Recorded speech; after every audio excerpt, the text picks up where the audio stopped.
everyone. I'm so happy for you to join us and very, very excited for you to hear from today's guest. I'm also thrilled to report that we've been continuing the momentum across the US to protect children and childhood from addictive technology.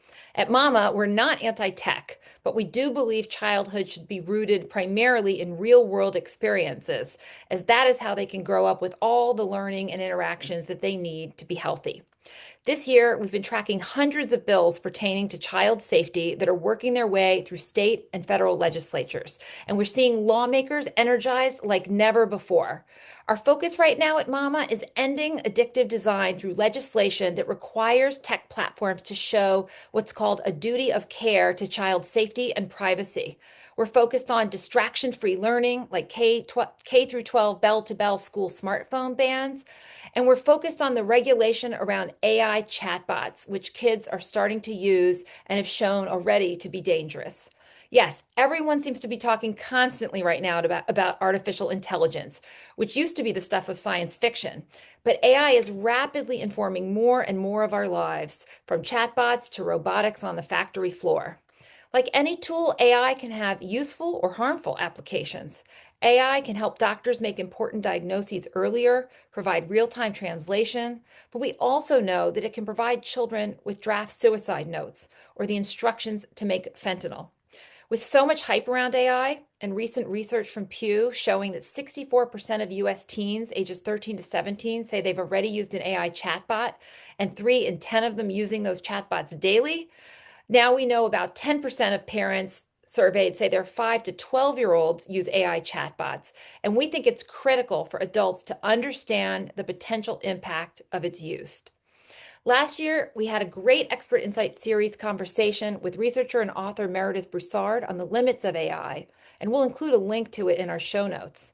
And in today's discussion, we're continuing to explore the implications of AI on child development with Dr. Dana Suskind, author of a soon-to-be-released book, Human Raised. Dr. Suskind is professor of surgery, pediatrics, and public policy at the University of Chicago, where she is also founding director of the Pediatric Cochlear Implant Program and founder and co-director of an interdisciplinary research institute, the TMW Center for Early Learning and Public Health. So why is a cochlear implant surgeon here to talk about AI? Well, we're going to explore that today as Dr. Suskind has dedicated her research and clinical life to optimizing foundational brain development and preventing early cognitive disparities from taking root, with an emphasis on helping parents and caregivers leverage their power as brain architects. Along with her research and clinical work, Dr. Suskind is the author of 30 Million Words, Building a Child's Brain, and Parent Nation, Unlocking Every Child's Potential, Fulfilling Society's Promise. Her next book, Human Raised, Nurturing Connection, Curiosity, and Lifelong Learning in the Age of AI, will be published by Penguin Dutton this July. Dr. Suskind, thank you so much for joining us. Thank you so much for having me. I'm really just so grateful you're here. You're a doctor and you're a cochlear implant surgeon. So, how did these experiences lead you to your research into brain development? I know often people are like, what? But in truth, everything I've learned about the brain actually started in the operating room. So when I began doing cochlear implants for children who are born deaf, and a cochlear implant, as many of your listeners know, is an amazing piece of technology that allows a child born deaf the ability to hear, to talk, and mainstream educationally and socially. I expected the surgery to be the story, but I pretty quickly realized that the most important variable wasn't just the implant, it's what happened after the surgery. So I could implant two children with identical surgeries, but wildly different outcomes. So one of them would flourish linguistically, while the other would struggle. The difference, though, was not the technology. It was the language and nurturing environment that they were born into. Whether they were adults who were at home, who were able to be at home, who talked and sang and responded, and really seeing the difference in outcomes sent me on this 20-year research journey into the role of early language environments, how important, what parents say, how they it, how they respond, and respond to their children. And the science was staggering. You know, the quality and the quantity of a child's early linguistic environment during those first years of life literally shaped the architecture of the brain. And that insight, became the foundation for all of my work and the books that I've written, from 30 million words and now to Human Raised. And I wrote this last book, Human Raised, because parents are often, left to navigate the most consequential decisions they have in their lives regarding their children without a map. And we're in the middle of one of the most powerful technologic revolutions in human history. And the people whose decisions will shape the generations almost have no science-backed guidance, right? They have these wonderful little children that they want the best for them, and they're given no information. And I felt like it was important that parents understand the science and have guidance and frameworks. So, And I'm so glad you did, and I want to get into it, but I also want to slow you down because okay. what you're saying is so critically important. I want to repeat back what I think I heard you say, and that is that a child's early experiences with language are critical, not only because of the words they're hearing, but because of how what they hear quite literally shapes the brain's development. Is that right? Yes, and I want to be precise because language it's much more larger than language. It's the nurturing interaction, the touch, the gaze. So in some ways, when I say language, it undersells it. Um, and it also undersells that it's just about language development because they picture a child learning vocabulary, but that's actually the smallest part.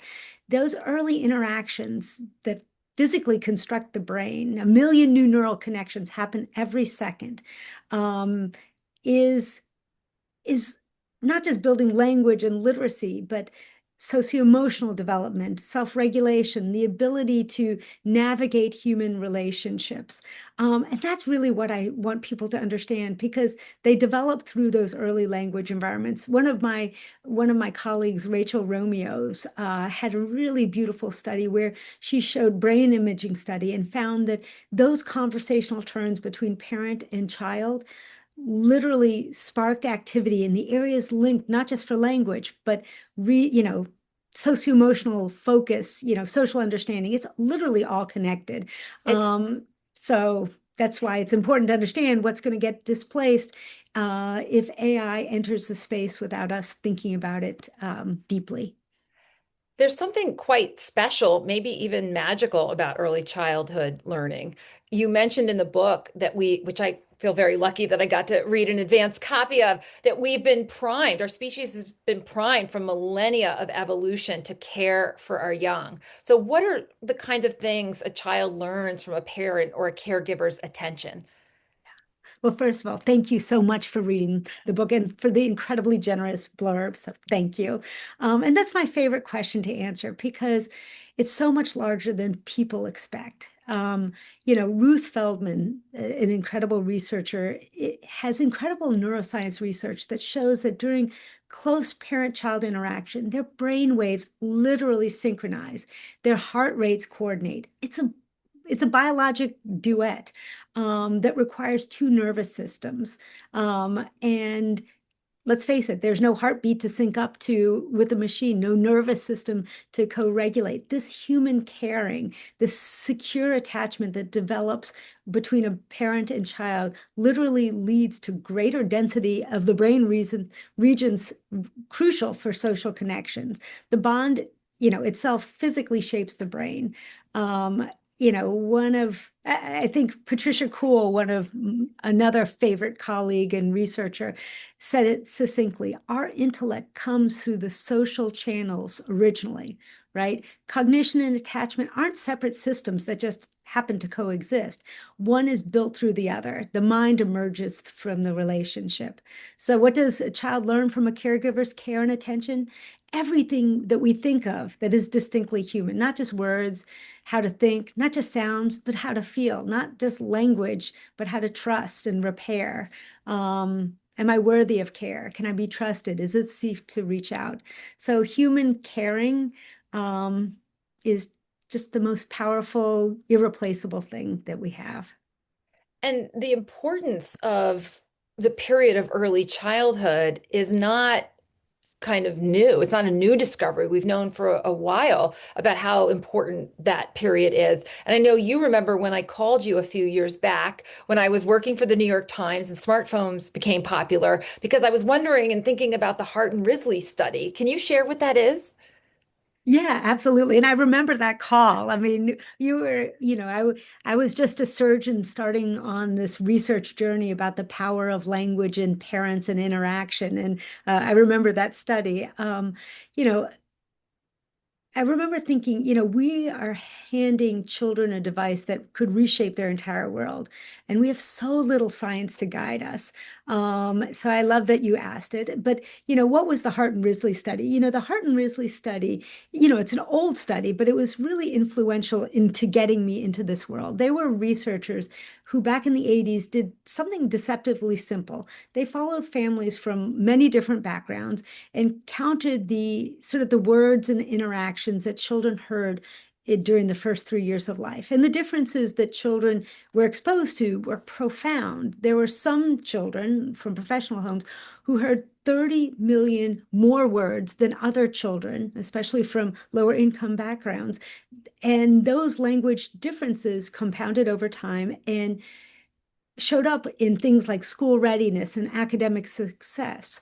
Um, but I think the more important finding is that what I keep coming back to, it was just not the quantity of exposure, it was the quality of the interaction, the back and forth. And, let me be clear, all parents love their kids, all parents want the best for their kids, but just the differences in early language environments had huge differences in academic trajectories, their lifelong academic trajectories. So going back to how it relates to right now, we see these toys marketed as, opportunities to close these early language experiences. Um, and we have to ask, are they actually replicating the thing that worked? And I don't think that they are, because it is not just about, as I said, building vocabulary, it's building the entire brain. And only human caring and interaction can do that at this point. So this brings us to your wonderful new book, Human Race. And the book feels quite aligned with Mama's work in that you are arguing for a future that doesn't ignore technology, but one where childhood remains rooted primarily in real-world human interactions. Can you talk about the critical window of development during infancy and why those early years are so important for the rest of the human's life?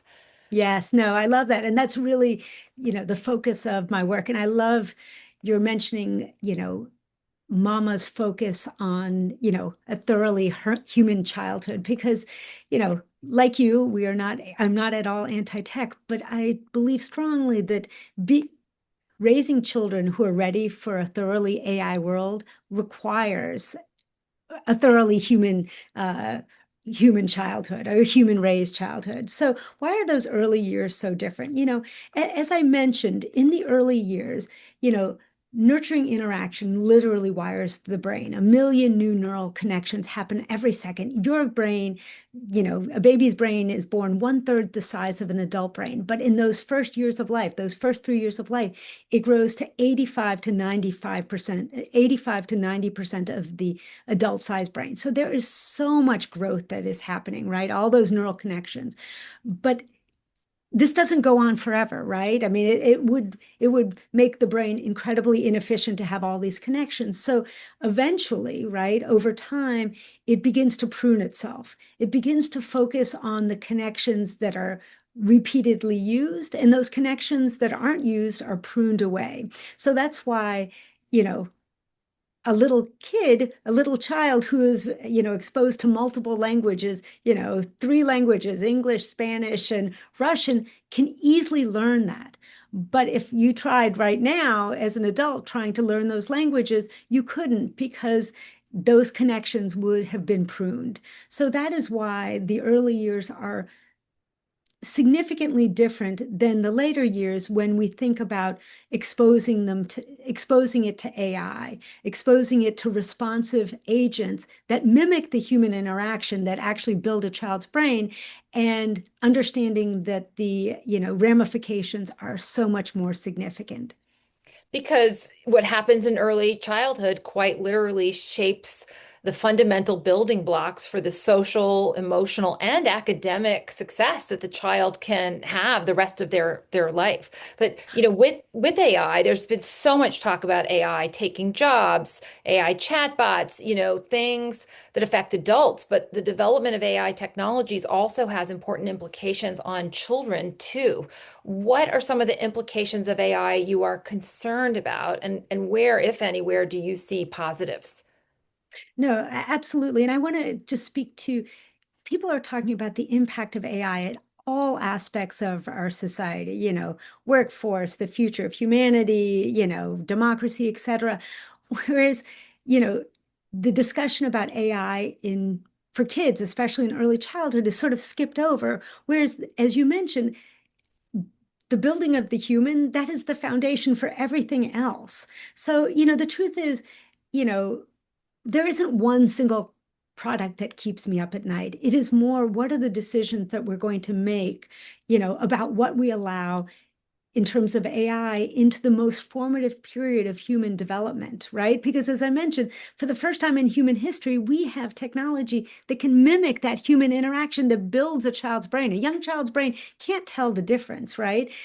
So there, as I mentioned in the book, studies have shown that infants as young as 6 months who are exposed to social robotics, they activate the same neural responses, you know, the robots, activate the same responses as a human. 4 and 5-year-old children, they attribute thoughts, feelings, and intentions to robots in nearly identical rates to real humans. And the problem is the developing brain doesn't come equipped with this is just a machine filter. It reaches it, it reaches to it to for connection and the consequences, right, of the connection being offered and then not delivered is what I am, am so concerned about its impact on brain development. We talk about in adults who overly use AI as, brain rot, right? The losing of existing skills. But to have a brain, you have to have a brain to rot it. In children, being exposed without really thinking it through could cause what I call brain stunting, right? Because you haven't built it. It's going to build it in totally different ways. We will have young humans, if we allow AI to help wire the brain to be, different in ways that we can't even imagine. Now, I'm talking about, the worries, but I see genuine potentials too, right? In evident, I mean, I'm a researcher, I'm a physician, I'm a doctor, right? In medicine, I would never give your child a medication that hasn't been FDA approved, right? I would never, you don't expect parents to buy car seats that haven't been thoroughly tested. You don't ask them to test those.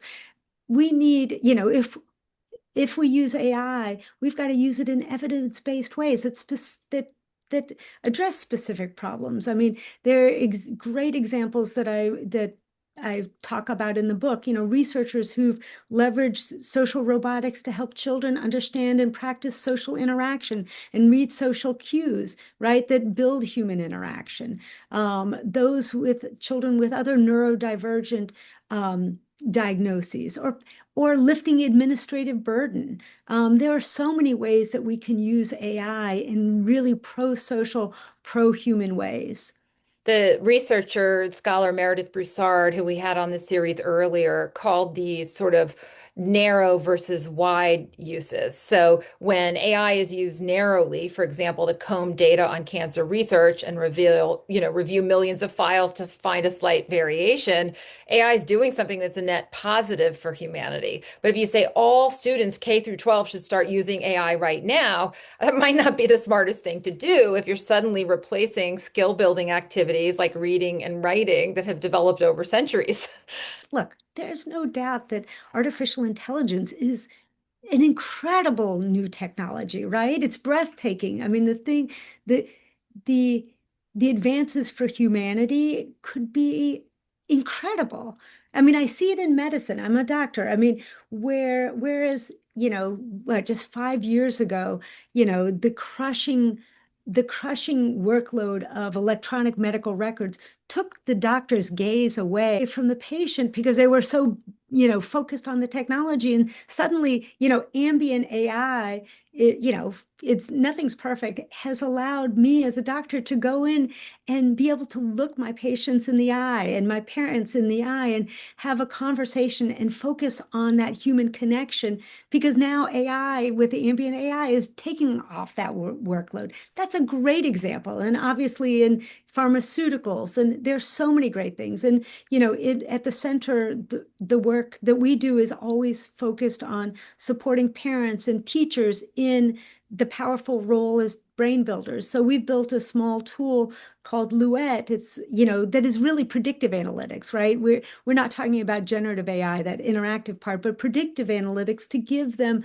sort of a lens into the not just the interaction that children are being exposed to, but even the developmental trajectories. And when children, we're working on this in a research setting, when children might need early intervention. This is really technology that is about building connection and building insights to allow children to thrive. And that's the design principle. Obviously, that's a design principle that we're advancing in the center, but I think it's a design principle that we all need. We need to think about all the ways, the tools that can make this world a better place for children and for everyone. You and your co-authors wrote a piece for the Brookings Institute calling for policy around AI and small children. At Mama, one of our focus areas is on demanding safeguards around AI chatbots. So I agree with you that we need legislation, especially around how kids interact with AI. What are the specific dangers you see for small children with AI? Yeah, I mean, chat bots come in many different forms, and one of the ones that I'm really concerned about are these new plush toys that are coming on the market, which are in a sense a chat bot, in a very cute, friendly looking toy, promising, companionship or curiosity building, and the impacts of these toys will be, could have significant impacts on their ability to develop relationships, and more importantly, you know, crowding out that real human interaction that these kids need with humans. So I think that we need to be we need safeguards there just as much as AI companions. At Mama, we think about media addiction not only in the clinical sense, but in our society's addiction to media and technology, and how often we utilize screens in every situation, even when having one there isn't helpful. Some of these toys, they sound so creepy to have a little, machine that is recording your child and going back to them. But I can also see why parents might gravitate towards something that calms the child or looks like it's engaging the child. I mean, that's really the great appeal of a screen for so many of us busy parents, right? They work, with parents being stretched so thin, having to work multiple jobs or taxiing kids back and forth to appointments. I can get why, um, you know, iPads, phones all seem like smart options. But can you explain more about potential downsides about children always being on a screen? Oh, yeah. Well, first of all, you're naming something so important, and I want to honor it before I answer it. Look, parents who reach for screens are not bad parents. They're often exhausted, doing the best that they can, and generally brutal, a brutal moment, economic stress, no childcare, no parental leave. There are many things that we could improve so that parents have it better. When a screen gives a parent 20 minutes to breathe, I get it. But the research on sustained screen use reveals something parents also deserve to know. As we mentioned, there's the displacement of critical learning. Passive media consumption crowds out active, demanding serve and return interaction, which actually builds children's brains. We've known since baby Einstein, and those that, parents are promised educational benefits, and the research really shows the opposite. The second layer is obviously, the displacement of real human relationships. When, we've heard the term iPad kids, when the child, when it becomes a child's primary soother, it prevents them to learn how to regulate. on their own in difficult times. I mean, you often hear about my friend and colleague Jenny Rudetsky did some really interesting studies with children and screens that they are, the ones who have the most difficulty in self-regulation, are often the ones who are handed the screen because it is so hard, right? And so, but these are the kids who actually need to learn how to self-regulate. And the third layer that doesn't get talked enough is, sort of an erosion of parental confidence. When parents consistently hand off the screen, they absorb the message that the screen is, better than they are. But the truth, and they almost distrust their own instincts. But, the message that I want to send to parents is not only are you enough, your good enough parenting is enough. It is really all they need. Can you explain what that is? I mean, you in the book you talk about good enough, good enough parenting. What is that? Yeah, I think we've been sold a story that we need to be perfect parents, right? That our children need perfect parents in order to succeed in life. And the truth is, the biggest sort of liberation that I've had in writing this book is realizing that good enough parenting, that imperfect parenting, where we misstep, we mess up, where we show our children what it is to navigate in a world with imperfect humans, because we are, as their parents, we are their first most important imperfect human, actually helps them. It helps them learn that other people have views. They understand theory of mind. They understand that, you can have missteps and ruptures in relationships and mommy still loves you, and that when things don't go well on the playground with a friend, that there can be repair. So good enough parenting is sort of the early friction that children need to learn to learn and to learn to be human. This reminds me of a conversation I had earlier this year with Graham Burnett, who's a historian of science who does research around the importance of attention. In your previous book, 30 Million Words, you wrote about the importance of the three T's: tune in, talk Mhm. more, and take turns. AI can seem like it's mimicking these important aspects of healthy child rearing, but is that really the case? I mean, it kind of seems like the ethos behind much of AI is about smoothing things out that should remain bumpy, right? Like not always having the right answer as parents, but Yeah. still showing up even when it's uncomfortable.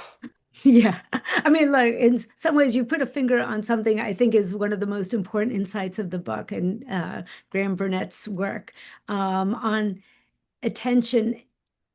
And it illuminates why, right? Because attention is costly. It requires something of you. When a parent tunes into their child, they're not running an algorithm that optimizes for responsiveness.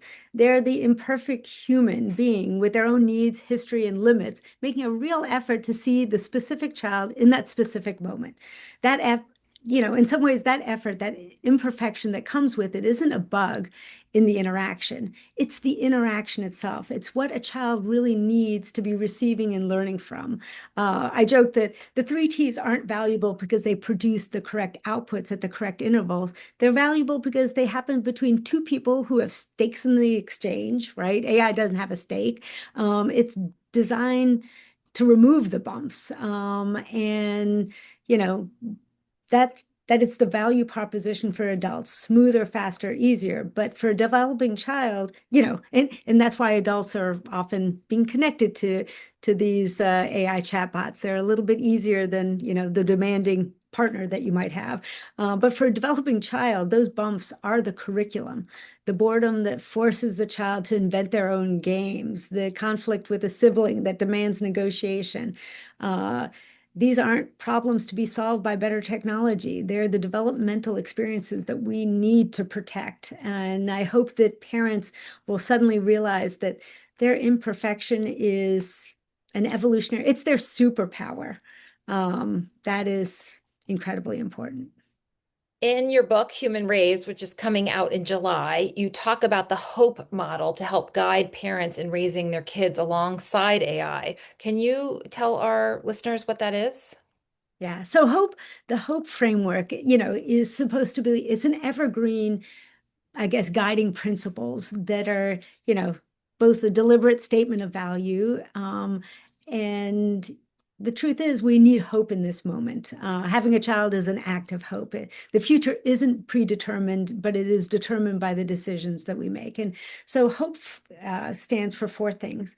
H stands for human connection is irreplaceable, not because it sounds nice, but because it's biologically necessary. We are social species, and that human connection is critically important, full stop.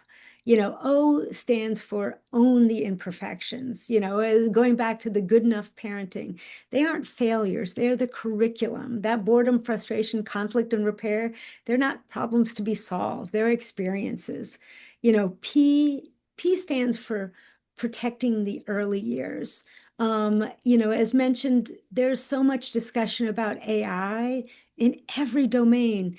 But for some reason, early childhood is sort of a side note when it really needs to be foundational. But we need to protect it in a way that I don't think people realize, right? For the species that we want to be. And lastly is E. It's about how do you use AI to enhance, not replace? We've talked about, we're not anti-technology. AI is an incredible gift. How can we, though, harness it to allow for human flourishing, not to replace the relationships, but to be pro-social and help support, all of us? And I also like how you've talked about the importance of curiosity and what we might call the soft skills that go with human interaction as a way that we can set our kids up for success. In other words, making sure they have skills that AI can't replicate. Can you say more about that? Yeah, absolutely. So, curiosity, critical thinking, adaptability, all of these sort of, you know, empathy, all of these sort of what we used to call soft skills are becoming clearer to be the hard skills or the important skills that children will need to thrive in the age of AI. For so long, look, parents throughout millennia have always worked hard to make sure their children not just survive, but thrive into the worlds in which they were born. So, what our recent past has been about, focusing on the cognitive hard skills, right? That intensive parenting, that tiger parenting. But, the truth is, thousands and thousands of years ago, there weren't tiger parents. You were trying to train your child, educate your child so they didn't get eaten by the tiger. Well, now all of a sudden AI has thrown a wrench in it, right? The blueprint for those hard skills aren't those hard skills are important, but they're not as important, right? You're not going to outcompute a computer. But those distinctly human skills that we talk about, the curiosity, the critical thinking, the ability to connect, the empathy, all of these things are built through human interaction. And that's the sort of the grand irony to allow your child to thrive and succeed in an AI world, it really requires a thoroughly human childhood because AI, as it stands, these, interactive chatbots, they actually erode these human edge skills because human interaction actually is what builds them. It sounds like, and I'm worried about this, that we might be heading towards a world that's even more unequal. But it's not necessarily about who went to an Ivy League school, but who was taught these soft skills that are so essential for staying healthy, and functioning well. What are your thoughts about inequality, especially when some of the promises about AI are around leveling playing fields? Yeah, I think, you know, that's the question that really keeps me up at night, right? Um, we Yeah. It's sort of, I give the analogy of processed foods, right? Processed foods, AI is like processed foods. It's a continuum, right? On one side, you've got the whole wheat bread and the canned beans, which are good. They're healthy, they're nutritious. On the other side, you have ultra processed food, you know, simulated food built in a lab that has had huge consequences on the health of human beings and its negative impacts both on, you know, health and longevity have been disproportionately borne by those from under-resourced communities. In that same way, I'm so concerned that this age of AI and its ability to build technologies that replicate human interaction, right? That this artificial, not good enough simulation will be disproportionately provided to under-resourced communities, that human interaction, a thoroughly human childhood will become a luxury good, whereas everyone else will get the simulated version. And the impacts will not just be on the physical health, but it will be on much more. And I think it's something that we can't allow to happen. Human rays cannot become a label like organic that only some children have access to. We need to build AI so that everyone, that all parents can be more present to provide that incredibly important nurturing interaction that builds those skills so that all children can thrive in a thoroughly AI world. So we have a timely question submitted by one of our Mama chapter leaders who said, there's a lot of talk about AI in schools. What should I know and what should I be worried about? Goodness. So, look, That's a first of all, big I question. want to, yeah, it is a big question. And I want to be, to be transparent. My expertise is in the first 5 years of life and how it impacts everything going forward. But with that being said, look, for older children, the calculus, it shifts, right?